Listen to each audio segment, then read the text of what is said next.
We're so grateful for each and every one of you.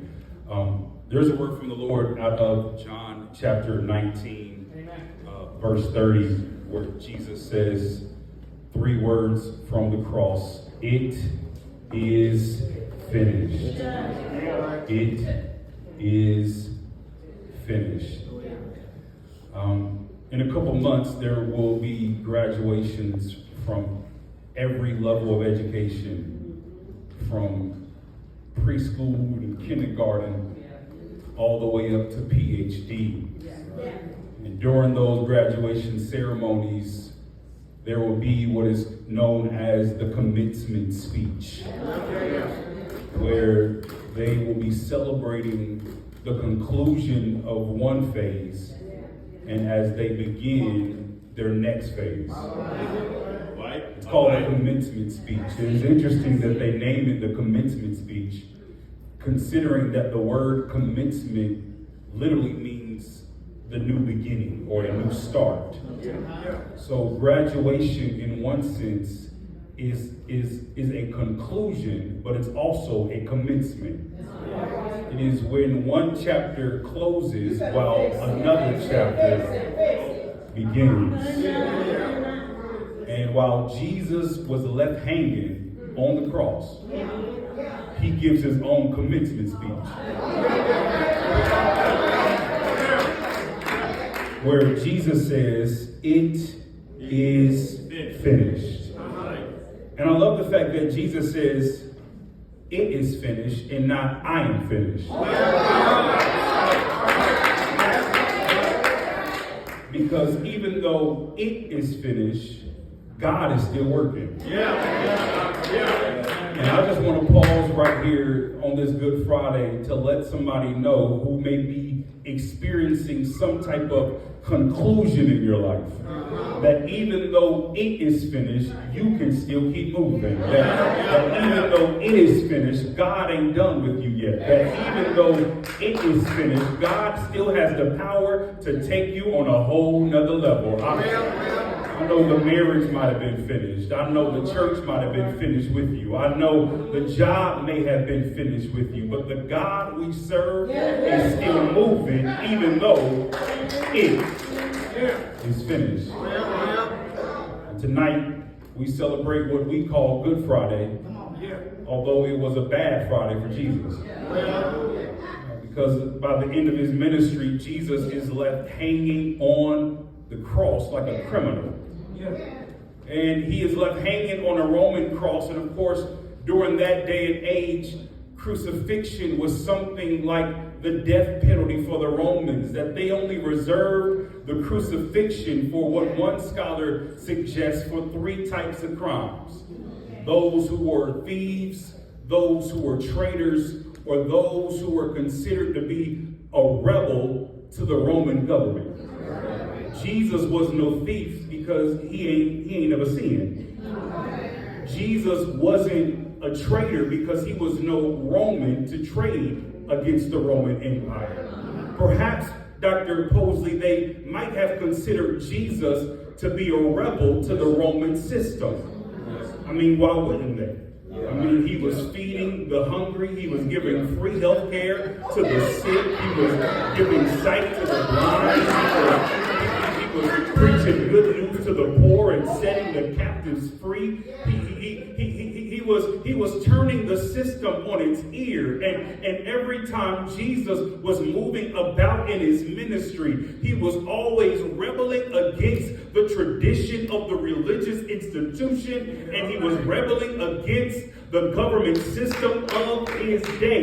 Now, as a result, here is a 33-year-old black millennial being lynched by the Roman Empire, left hanging by his church, left hanging by his government, left hanging by his friends, left hanging by his family. And while he's left hanging in between 2 criminals, Jesus gives his own commencement speech.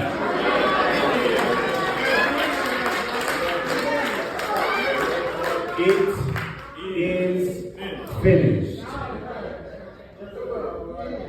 I love the fact that Jesus says it is finished, because Jesus is reminding us that every now and again, God has has to close one chapter in order to open up another chapter. So many of us are holding on to some old stuff. No wonder why we can't walk into the new thing that God is seeking to do. A few chapters before John 19, Jesus told his homeboys, he said, I got to go away so that the Spirit can come. If I don't go away, the Spirit doesn't come. So Jesus says that something has to die so that something else can take place. And I don't know who this is for. Maybe it's just for me. But every now and again, there are some things in our life that has to die before God can take us to a whole nother level. I don't know what has to die in your life. Maybe it's some habit. Maybe it's some addiction. Maybe it's some messed up thought. Maybe it's some traditional understanding of church. Maybe it's some messed up mindset, some messed up relationship or friendship. But something has to die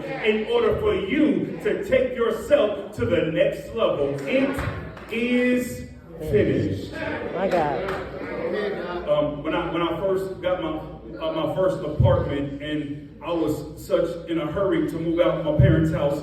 But when I was moving and I was buying a furniture, my mama bought my first furniture for me, my first a few pieces of furniture, and she bought this beautiful chair that we were trying to move into my apartment. And as we were moving this chair into the apartment, we realized that the chair was too big to fit through the door. The chair was nice, but it was too big to fit through this open door. And as we were trying to put it in different angles, it still wouldn't fit. We were trying to move it around, it wouldn't fit. And it dawned on us that if we remove the legs from the bottom of the chair, we could move this chair through an open door. But we couldn't get through the open door until we removed something that needed to be removed. It wasn't until we removed the legs that we were able to walk into an open door. And so many of us are standing in front of an open door that God has for us. Some financial door, some door in our career, some door in some relationship. But the truth of the matter is, even though the door is open, we can't fit through it because we're trying to bring so many things into the open door that we can't fit into the next phase that God has for us. But if I were you, I will begin to remove those things that are getting in the way so that we can fit into the doors that God has for us. Tell somebody, you better remove it. I don't know what it is, but you need to remove it. And it is finished. This is no statement of conclusion. This is a statement of commencement. He has to die so that something new can begin. And Jesus told his boys, I have to go away so the Spirit can show up. And I'm so glad that while Jesus is left hanging on the cross, he gives us these words of commencement. Because there is something new that God is seeking to do in the life of his church. There is something new that God is seeking to do in the life of the kingdom. No wonder why we had to go through a pandemic. Jesus was telling us some of this stuff is finished. Come on. Jesus was trying to close some stuff. Jesus was trying to kill some stuff because some things have to die before we're able to experience what God has for us. No wonder why the prophet Isaiah says it was in the year that King Uzziah died that I was finally able to see God. And I don't know what the King Uzziah in your life is, but you got to let it die. And as Jesus, on this good, ugly Friday, is paying the penalty for our sin, he's letting us know that there are some things that have to end so that other things can begin. I'm going to close you with this. When I was much younger, my parents took all of their children on a vacation. Because whenever you have a close relationship to the Father, he'll open doors for you. And so our father took us on vacation, and as we were coming back home, we got to the airport pretty early before our flight took off. And so we were just trying to kill time in the airport. And nowadays, of course, it's easy to kill time with all of these small screens. And we can just kill time. And so as we were awaiting the airport, all of my brothers, I'm the oldest of 4 boys, we pulled out all our devices and phones and pads and laptops, and we're trying to connect to the Wi-Fi. We're trying to connect to the higher power so that we can experience all that it has to offer. All right. But to my disappointment, I discovered that there was a price to pay to connect to the Wi-Fi. My God.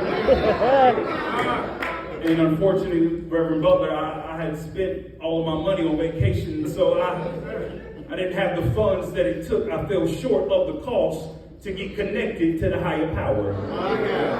But my youngest brother, KJ, he ended up paying the price to get connected to the Wi-Fi. I saw him scrolling through social media and texting all of his homies and watching and streaming movies and TV shows. And so I said, "Little bro, KJ," I said, "I see that you paid the price to get connected to the higher power. Why don't you share with me that login information?" You know how we do. We share Netflix information and Disney Plus. And I said, "Why don't you share with me that login information so that I too can get plugged in and connected to the higher power?" And so check out what little bro did. He paid the price to get connected to the higher power. And then he shared the information, not just with me, but with the whole family. Now everybody is able to get connected to the higher power because we had a brother that was willing to pay the price. Good job. Good job. Good job. And back on Calvary, we had a brother that was willing to pay the price so that now all of us can be connected to the higher power so that whosoever shall believe and call on the name of the Lord shall be saved. Jesus paid it all to him I owe. Sin is what my sin. That's arrived. Is there anybody in the room that can testify that I thank